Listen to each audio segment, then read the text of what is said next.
from a statistical standpoint, we're heading in a really good direction.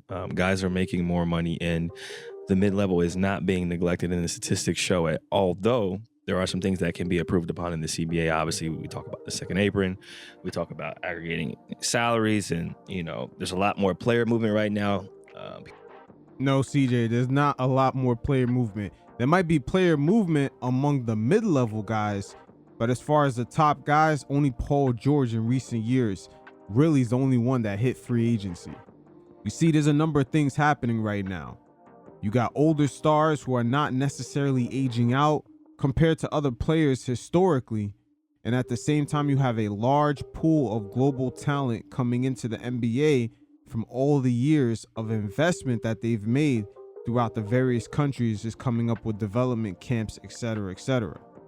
So there's quite a few things that are culminating at the same time, and it's creating this sort of bubble of too much talent being in the league. That's what we're hearing of expansion talks so much, but that might not necessarily be a good thing, because you never know, the next generation of stars might age out a lot earlier due to all the professionalizing that's happening from a youth standpoint. You see Kevin Durant, LeBron James, Stephen Curry, they're almost like the last of the Mohegans when it comes to guys that are coming up through AAU, but they didn't necessarily at a very young age, almost at a professional level, just become so specialized, like guys like LaMelo Ball and that newer crop of generation that's coming into the league. That's why those guys are breaking down a lot quicker.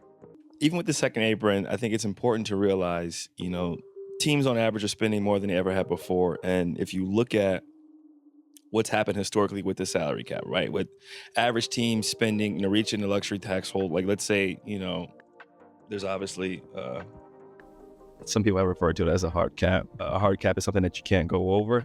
Second apron is... It's basically become a hard cap, CJ. Teams definitely do not want to go over that. It's not even necessarily about the tax dollars. It's just so much restrictions that come from it. And in a way, it gives owners an excuse not to pay people. We've seen Luka get traded because of the cost that would happen around his contract. Not necessarily his contract is the reason why the Mavericks got rid of him. They just weren't confident in giving him the money and then spending extra money of putting a competitive team around him and paying luxury tax every single season, while at the same time being reduced to how they can improve the team going from year to year. God forbid that they get an injury, it'll be very hard to replace certain key guys, because if you go over the second apron, you're restricted on what players you can actually pick up, the way you could do trades, no more 2-for-1s, salaries have to match exactly to the T, and also your first round picks 7 years out get pushed back to the end of the first round. So this has basically become a hard cap. And in a way, the owners, they sort of worked it out with the players where it looks good on paper. They get 53% of the revenue. But under these new CBA rules, we've seen it comes with a lot of restrictions. The 65-game rule, which is also attached to individual awards like MVP and all NBA team selections, which those awards are also tied to players getting certain supermax deals. Tyrese Halliburton so far was one of these guys that almost fell victim to not getting a max deal because he came down with an injury, and we've seen him almost risk his career in order to get paid. These were not stipulations that were going on in the last CBA. Guys were protected. If they were stars, they got injured during a contract year, they would still get paid. We see certain guys that are top picks, as long as they're performing, they will still get paid. This is no longer the case today. So on paper, a lot of these things look good. Teams are spending more money, but at the same time, teams have a lot of excuses of reasons why not to pay guys. Going back to 2017, the NBA owners were not happy about all that player movement. So they aligned the contracts in a way where players would have to sacrifice money if they wanted to leave teams. And players still ended up making that choice, which cost these teams a lot of money. Think about the jersey sales. Now a lot of jerseys have to almost be put up for free or put up for auction, because you got guys like Paul George leaving teams, Kawhi Leonard, etc., etc. So player movement has not been good business for the NBA owners, and they have slowly crafted out player movement in this new CBA as well as reasons why not to pay guys. There's problems that players are having right now with, being in contract years and their minutes being changed or being receiving DMPs consistently. So like there's a lot of issues. AKA Jonathan Kuminga. He's having a lot of issues. Same thing for Cam Thomas. The Nets are leveraging the fact that most teams do not necessarily have the cap space to pay him. So what does restricted free agency really mean for these two players? Does it really even exist anymore? Issues that we have within this league, and the union's job is to try to figure out ways to help people. But I think there's a misconception that players aren't being compensated the same ways they have in the past. That's not true. Guys are making more money than they ever have. The middle class is making more money than they ever have before.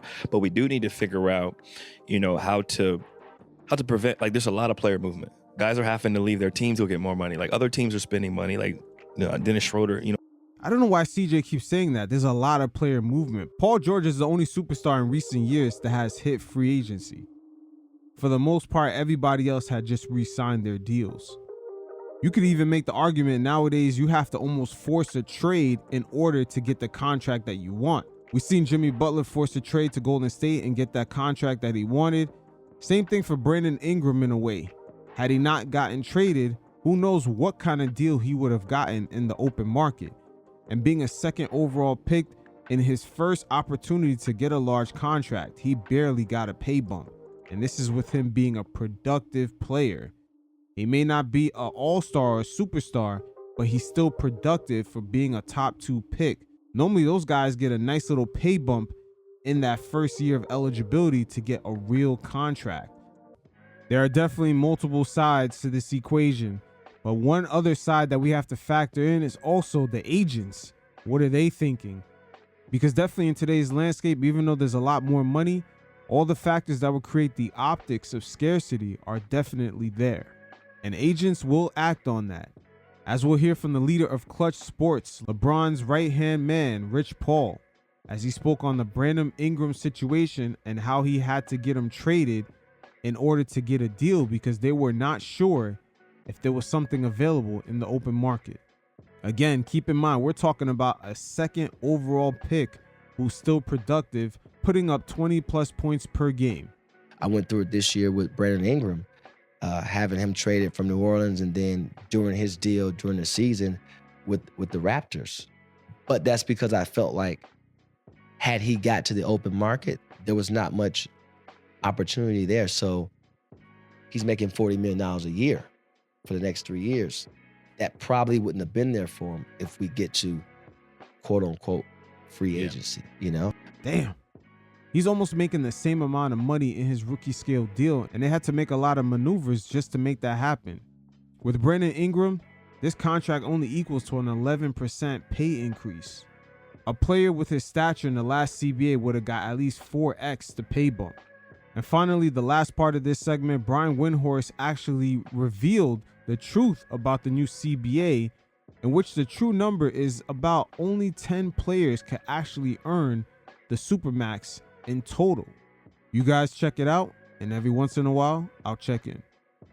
The reason that rule exists is they don't want somebody to get their first max contract and then force a trade and then still get the Supermax. They want you to have to stay through your whole first contract and to get the Supermax. And then once you sign the Supermax, you're not allowed to be traded for a year. Yeah, right. So they want to prevent you from even like getting the Supermax and going, ha ha ha, now that I got it, I'm out of here. Well, remember, it used to be too that you can only have 2 guys on per team. That's right. So that went away with this CBA. Right. So, by the way, I had a executive tell me the other day, with the new CBA, there's really only 10 max players in this league.